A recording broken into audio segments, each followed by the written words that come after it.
Isa pong pinagpalang araw sa inyong lahat, mga kaibigan, mga kapatid, sa lahat po na aming taga-subaybay.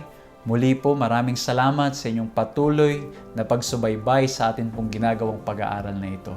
Nawa po ay nabibless kayo sa aming pong patuloy na mga pinoproduce at ginagawang mga videos.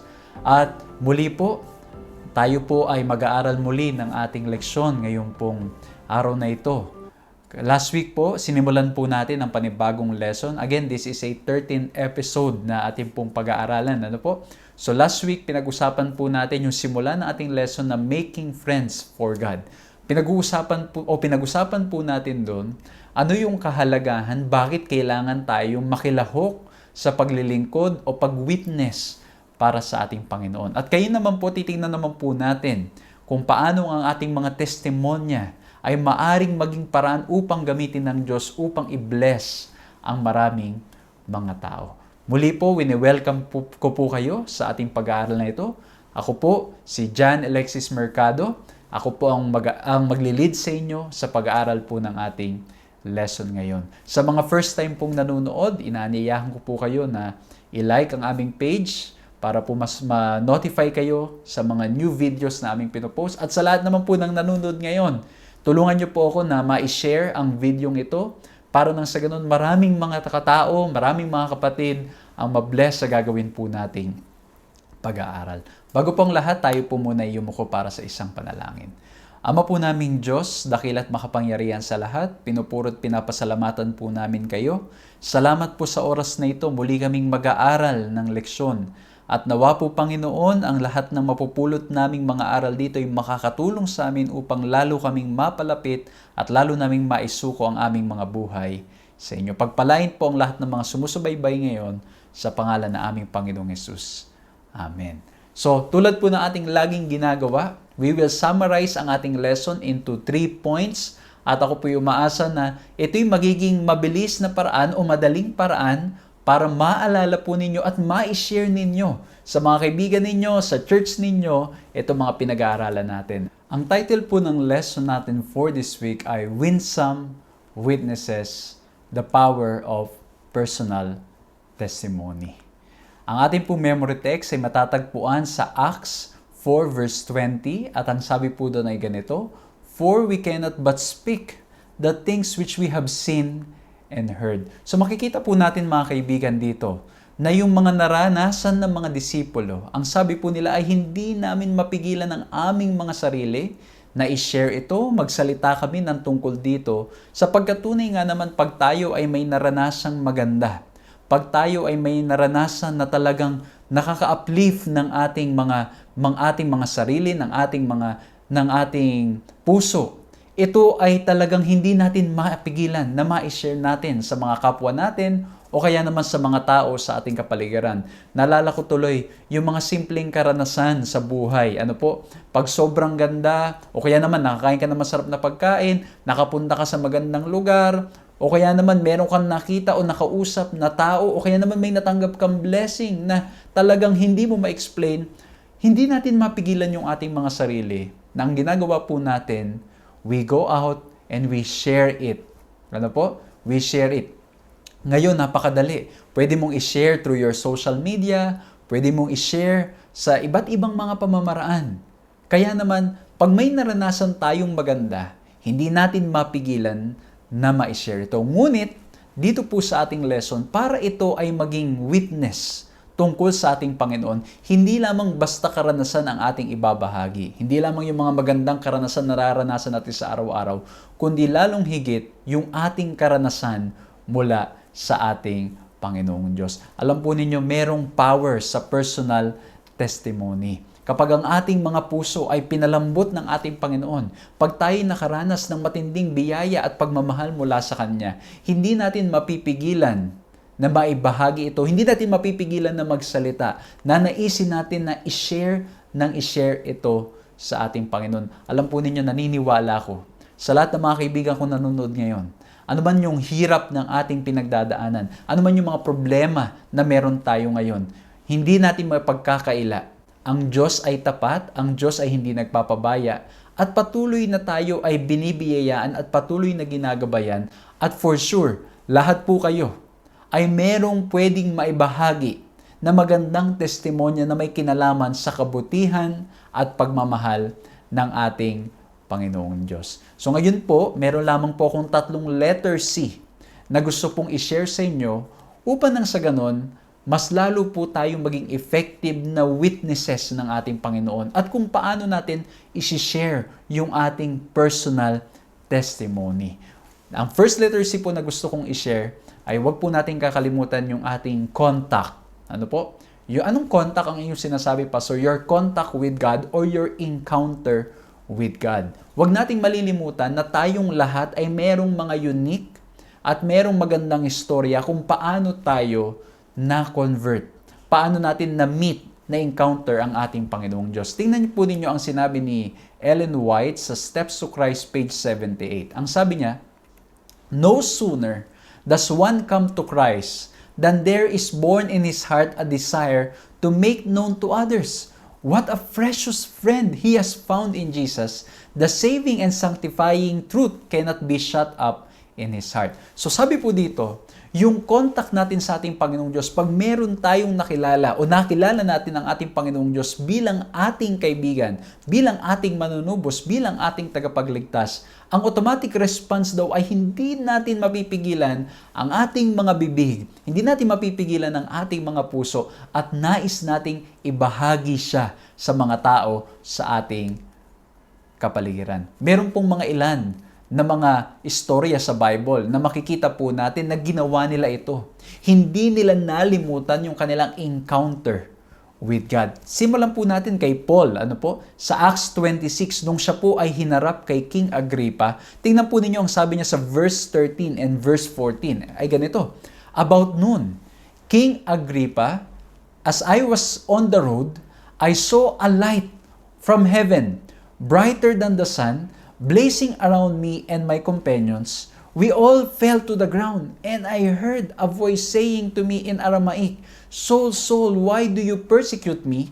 Is it hard for you to kick against the goads?'" So dito po mapapansin niyo sa harap ni King Agrippa, sinasabi ni Pablo o kinikwento ni Pablo yung kanyang encounter with God. Well, dito po yung encounter ni Pablo, talagang it's somehow miraculous or magical.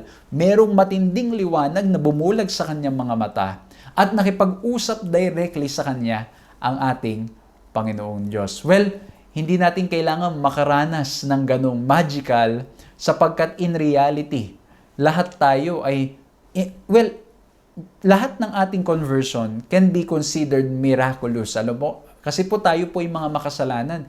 Ang ating automatic response ay, ang nais natin ay yung mga bagay na taliwas sa nais ng ating Panginoong Diyos. Ngunit kung tayo ay nagdesisyon na lumapit sa ating Panginoon o ang ating buhay mapasakop sa ating Panginoon, it's considered as a miracle. It's not as magical tulad na nangyari kay Pablo.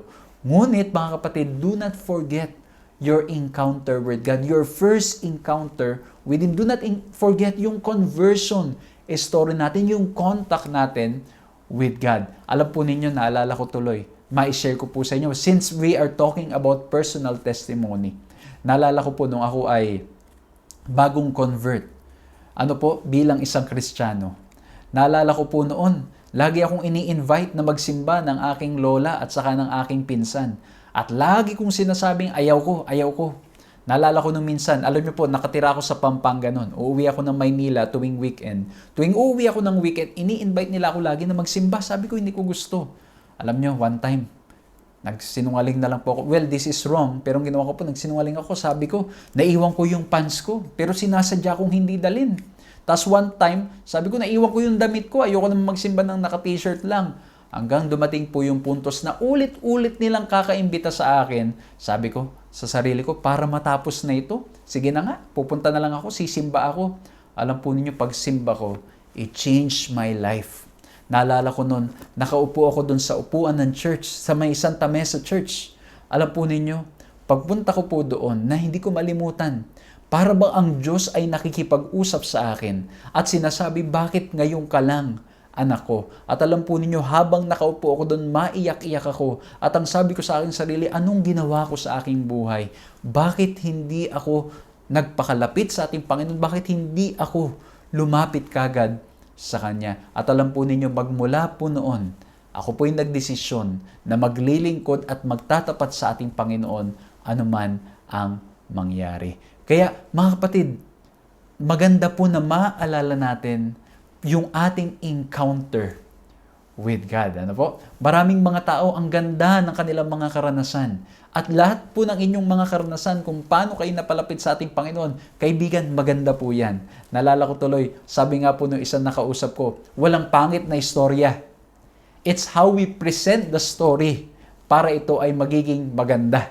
Ano po? Kaya mga kaibigan, I'm inviting you. I am encouraging you.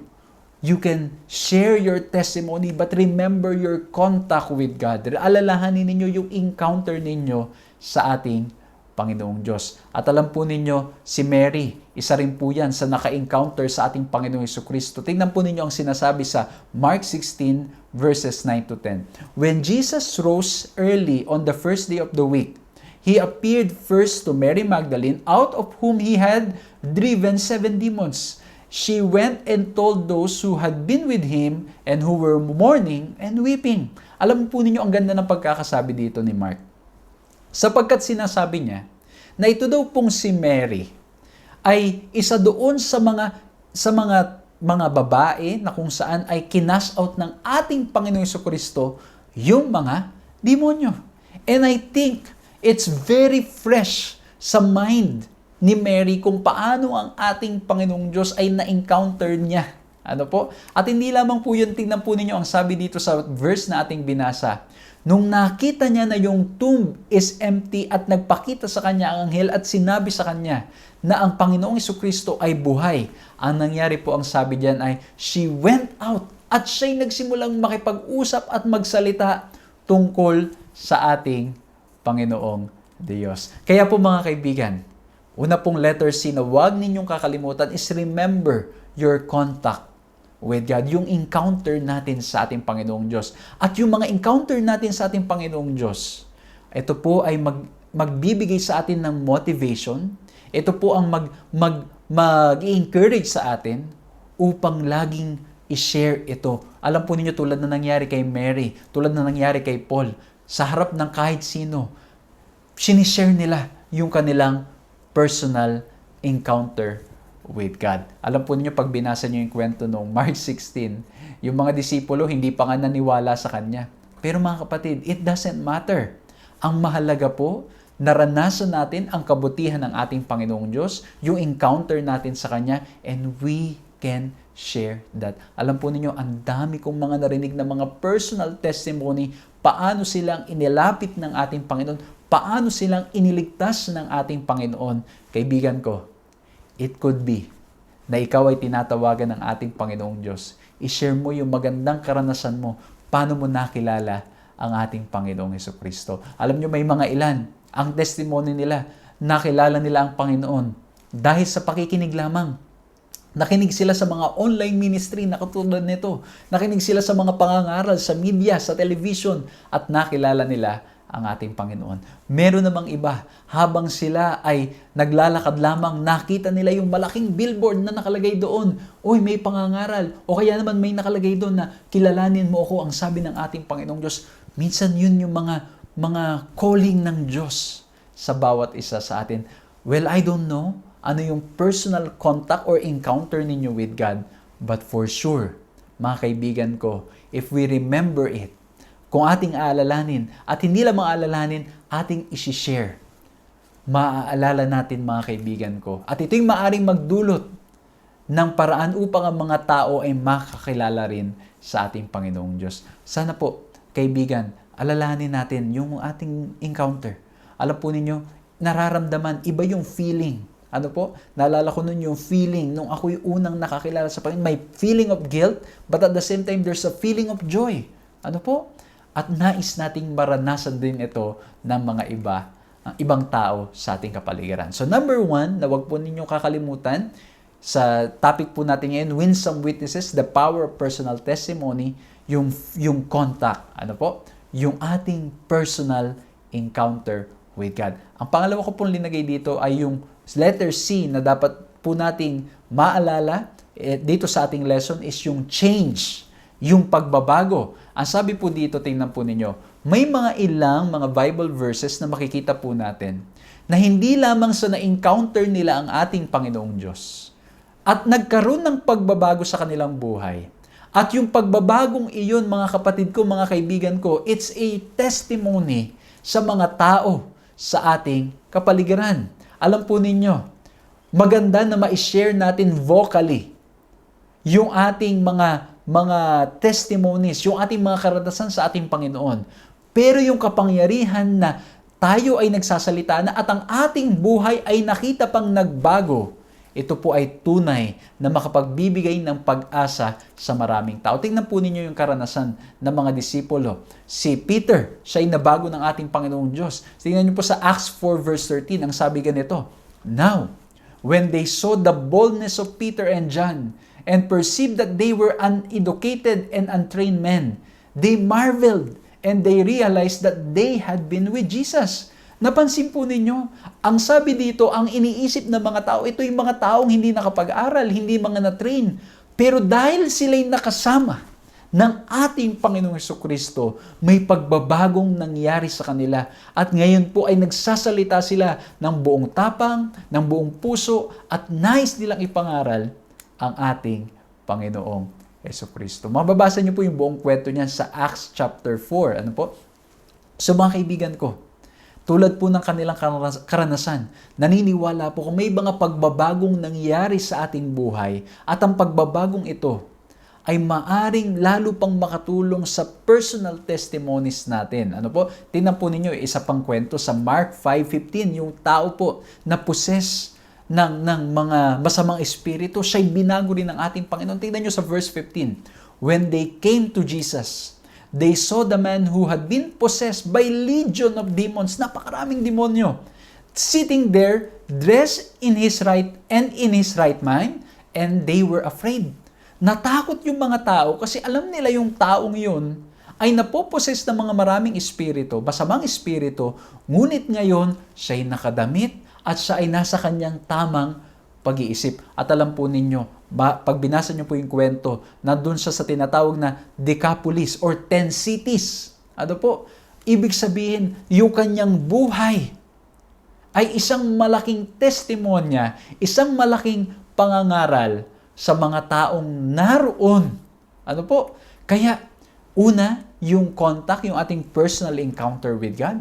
Number 2, yung change na naidulot sa ating buhay. Ano po yung pagbabagong naidulot sa atin makakatulong upang ang mga tao mas lalo pang makilala ang ating Panginoong Diyos. Tingnan niyo po si Pablo, siya rin mismo. Meron din po siyang testimony ng pagbabagong naidulot sa kanya ng pagkakilala niya sa ating Panginoong Jesucristo. Tingnan niyo po sa Acts 26 verse 9. Ang sabi niya, "I too was convinced that I ought to do all that was possible to oppose the name of Jesus the Nazareth. And that is just that I did in Jerusalem, on the authority of the chief priests. I put many of the Lord's people in prison, and when they were put to death, I cast my vote against them. Many a time I went from one synagogue to another to have one them punished, and I tried to force them to blaspheme. I was so obsessed with persecuting them that I even hunted them down in foreign cities." So makikita po ninyo, sabi niya, dati nga pinipersecute ko yung mga Kristiyano. Ayaw ko sa kanila. Hindi ako naniniwala sa kanila. Gusto ko pa silang mamatay. Pero ngayon, I am preaching Jesus Christ. Alam po ninyo, nakarinig ako ng isang kwentong ganyan. So, dati siya'y pumapatay ng mga tao. Siya'y bumaril ng isang taong naniniwala sa ating Panginoong Diyos. Ngunit nung siya'y nakakilala sa ating Panginoon, siya ay iniligtas ng ating Panginoon Jesucristo. At siya, mga kaibigan, muntik na siyang tinatawag na silya elektrika. Ngunit siya ay nabigyan ng pagkakataong magbago, siya ay napalaya at siya ay nagsimulang mangaral sa maraming mga kulungan dito po sa Pilipinas. Mga kaibigan ko, mga kapatid, yung pagbabagong na idudulot sa atin ng pagkakilala sa ating Panginoon Jesucristo, ito ay makakatulong upang lalo na ang ating mga personal testimony ay pakinggan ng maraming tao. Alam po ninyo, pag ang isang taong malungkutin, naging masayahin, Sigurado po ako, maraming tao ang magtatanong, bakit ano nangyari sa'yo?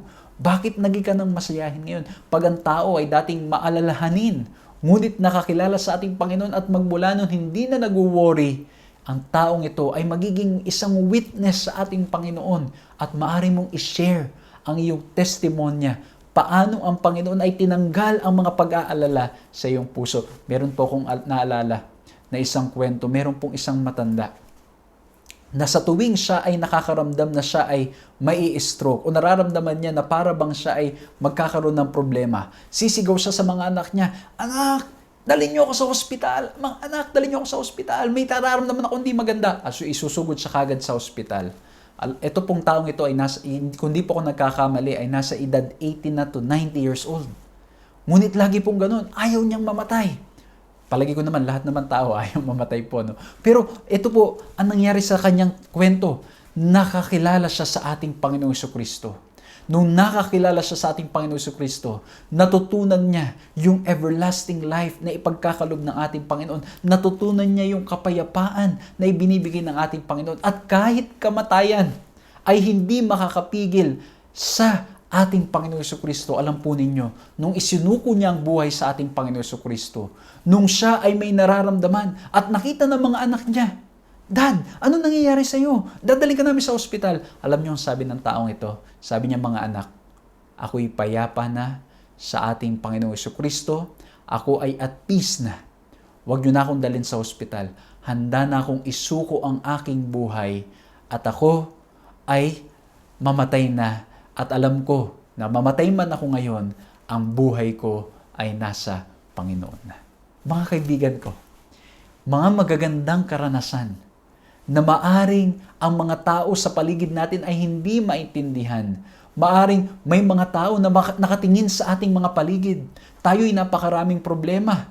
Ngunit tayo ay masaya pa rin. Alam po ninyo, isa ngayon na pinagtatalunan at hindi lamang yun nagkukos ng confusion at sama ng loob at galit din sa iba, yung taas na mga bills nila. Ano po, may mga tao ngayon daw, pinapakita nila sa social media ang taas ng bill nila sa kuryente. Yung iba naman ang taas ng bill nila sa kanilang mga tubig. Yung iba naman ang taas ng mga babayarin nila. Pero alam po ninyo, bilang isang Kristiyano, pag tayo ay masaya pa rin, tayo ay hindi nag-aalala, kahit na may mga nararanasan tayong ganyan, yung mga tao sa ating paligid, magtataka, sasabihin nila, "Anong nangyari dito? Ang laki-laki na ng bill niya, ang laki-laki ng problema, pero masaya pa rin." At alam po ninyo, nanaisin nilang kilalanin ang ating Panginoong Diyos. Sapagkat nakita nila yung pagbabagong nangyayari sa ating buhay. Alam po ninyo, yung pag-share natin ng ating pananampalataya at testimonya, ito po ay dynamic experience. Hindi lamang ito yung nangyari na encounter natin ng Diyos yung first time.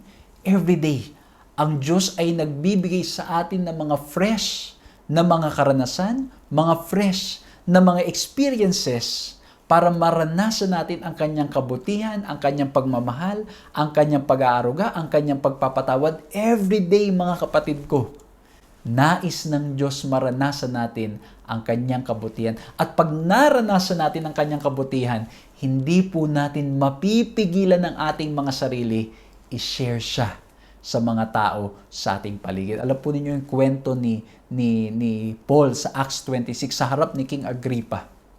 Kahit ang taong hindi naniniwala sa Diyos, pag ang taong punong-puno ng pag-asa, punong-puno ng pagmamahal, punong-puno ng kasiyahan na nanggagaling sa ating Panginoong Diyos, maaring ang taong mga hindi naniniwala sa Diyos ay makakilala at maniwala rin sa ating Diyos na sinasamba. Kaya nga po, mga kaibigan, dapat po tayong mga Kristiyano ang pinakamasaya dito sa sanlibutan ito.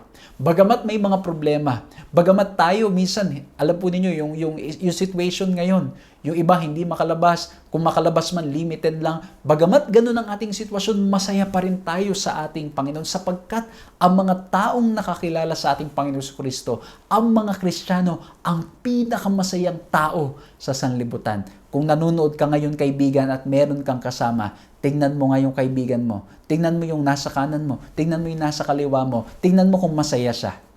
Kung hindi siya masaya, paalalahanan mo, kaibigan, tayong mga Kristiyano ang pinakamasaya sa sanlibutan ito.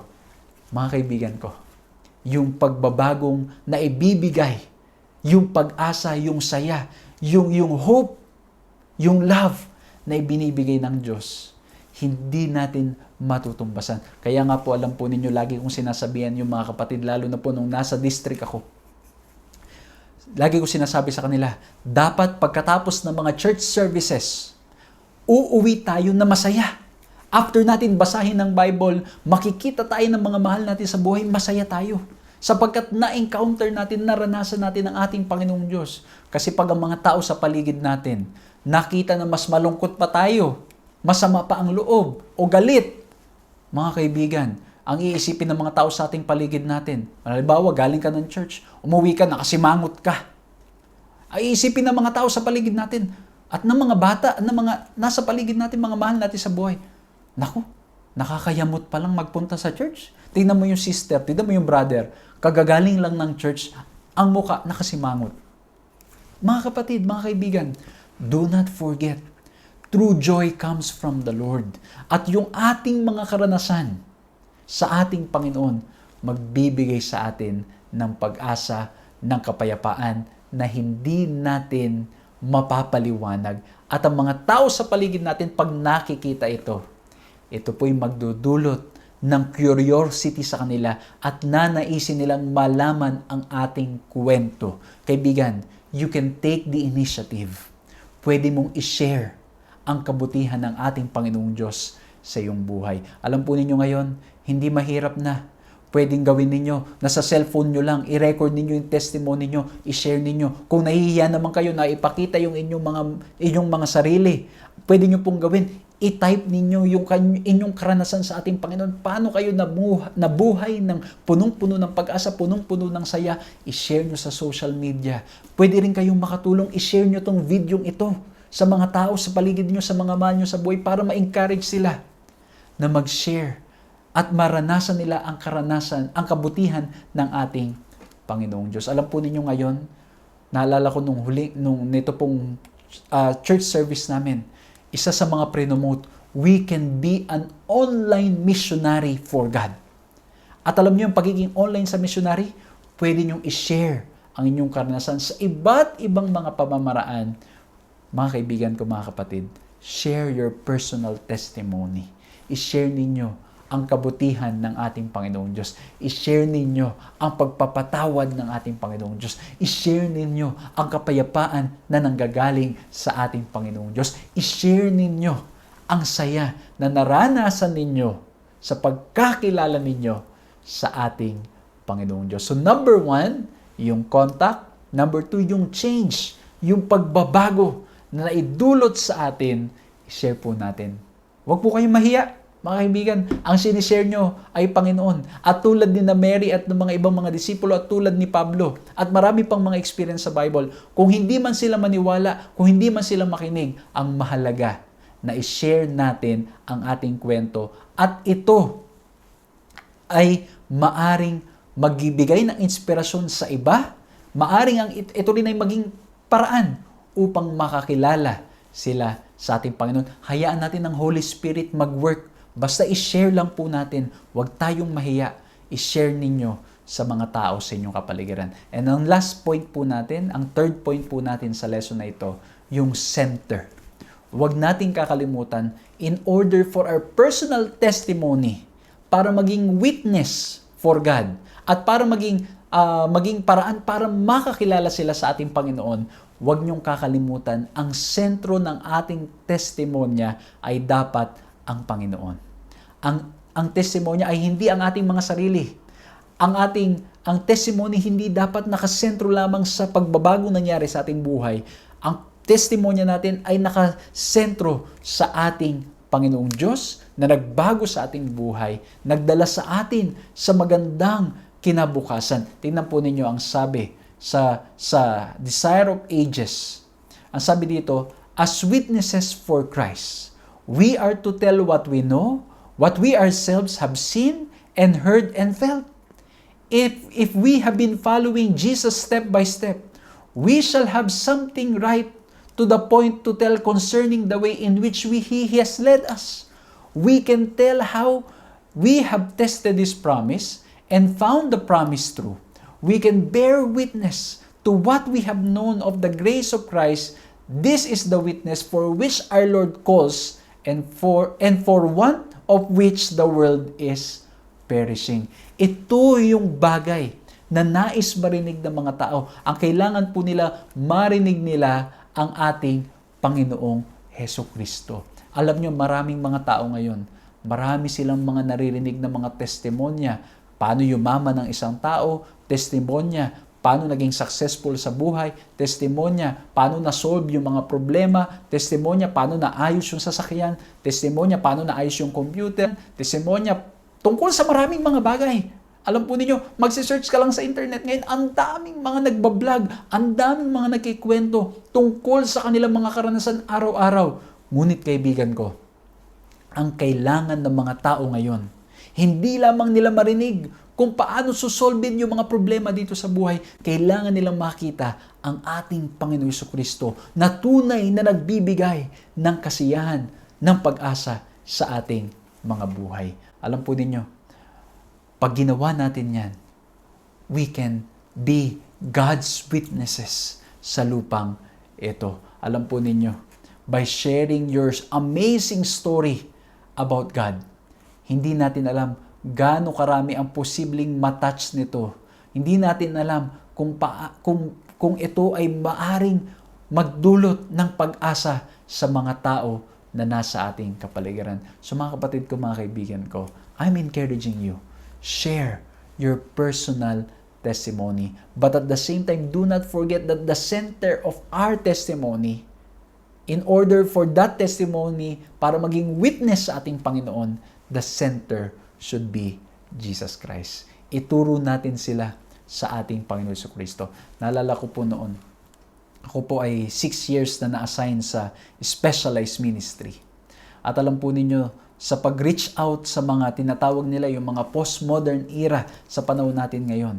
Alam po ninyo, ang gusto ng mga tao na mga nandoon sa era pong yan is to listen to stories. At alam po ninyo, pag inyong ikwinento ang inyong mga magagandang karanasan sa ating Panginoong Jesucristo, makakatulong ito upang sila rin makakilala sa ating Panginoon. Alam po ninyo, ang ganda. Last week o last quarter, pinag-usapan natin paano natin iintindi ng Bible. Ngayon naman, isinishare sa atin paano tayo magte-testify. Paano tayo magiging witness para sa ating Panginoon. And we can be a witness by sharing our personal testimony. Hindi pala kailangan na magaling mag-sermon. Hindi pala kailangan na magaling sa mga bagay-bagay. Ang kailangan lang pala natin, a willing heart to share and to proclaim God's goodness. Matanong ko po kayo mga kaibigan, tahimik ba ang Diyos sa buhay ninyo? Ang Diyos ba ay hindi ba naging mabuti sa inyong buhay? Itong nakaraang linggo, wala ba kayong naranasan na kabutihan mula sa ating Panginoon? Naging tahimik ba ang Diyos sa inyong buhay sa ilang taon na kayo nabubuhay dito sa sanlibutan? Naniniwala po ko, we all have stories, testimonies to share about God's goodness. Ang kailangan lamang po natin, huwag tayong mahiya at ang lagi nating tatandaan, ang taong nakaranas ng kabutihan sa ating Panginoon, hindi natin mapipigilan ng ating mga sarili. Yung mga kwento ko pong binention sa inyo kanina galing sa Biblia, hindi nila mapigilan ang sarili nila. Gusto nilang i-share. Alam po ninyo, ako mismo po nagpapasalamat sa ating Panginoon. Because of this media ministry, because of this online ministry, by God's grace, I have the opportunity to share my readings, my personal experiences from the Lord. Alam po ninyo, pag nagbabasa po ako ng Bible, ang dami kong nakukuha ang magagandang lesson na gusto kong i-share. And now the Lord gave me this opportunity to share it with you. I hope mga kaibigan, kayo po yung na-encourage, kayo yung na-motivate to share your story because your story is special. Your story is God's is a story about God's greatness, about God's goodness. Kaya po ang inyong storya, huwag niyong isipin yan ay ordinaryo lang. Ang storya ninyo, kung paano kayo napalapit sa Panginoon, paano kayo binago ng ating Panginoon, yan po ay napakagandang testimonya. Share niyo po. At don't forget, si Kristo ang maging sentro lagi ng ating mga testimonya. So, ang 3 points po ng ating lesson ngayon, 3 letters silang po. Una po, ang ating pong pinag-aralan, yung contact or our personal encounter with God. Number 2, yung change, yung pagbabagong naidulot sa atin. Ito po ay makakatulong at hindi lang makakatulong, ito'y testimonya sa mga tao sa ating paligid. And number 3, mga kaibigan, yung center of our testimony is Jesus Christ. Pagpalain po kayong lahat, nawa po'y na-bless kayo. Maraming salamat po. Tayo pong lahat ay yumuko sa panalangin. Maraming salamat, mahal na Diyos. Patuloy po kaming gabayan at pagpalain. At salamat po sa mga magagandang lesson na aming natutunan.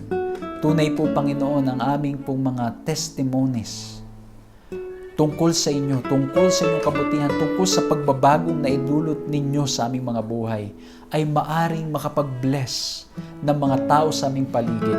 Maaring makakilala ang mga tao sa aming paligid tungkol sa inyo pag ginawa po namin ito. Kaya dinadalangin ko po ang mga kaibigan ko, mga kapatid, tulungan kami, Panginoon, na ma-share kayo, ma-share ang aming personal encounter, personal experiences with you. O mahal na Diyos, akin ding hinihiling, bigyan kami ng mga bagong karanasan na na magiging paraan upang kami lalong makapagbahagi ng inyong kabutihan. Bigyan niyo po ang mga kaibigan ko, mga kapatid ko ng mga bagong karanasan ng tungkol sa inyong kabutihan, tungkol sa inyong pagmamahal, tungkol sa inyong pagpapatawad. Maraming salamat, mahal na Diyos. Maraming salamat sa inyong pagmamahal. Salamat sa inyong pagpapatawad. Sa pangalan ng aming Panginoong Yesus.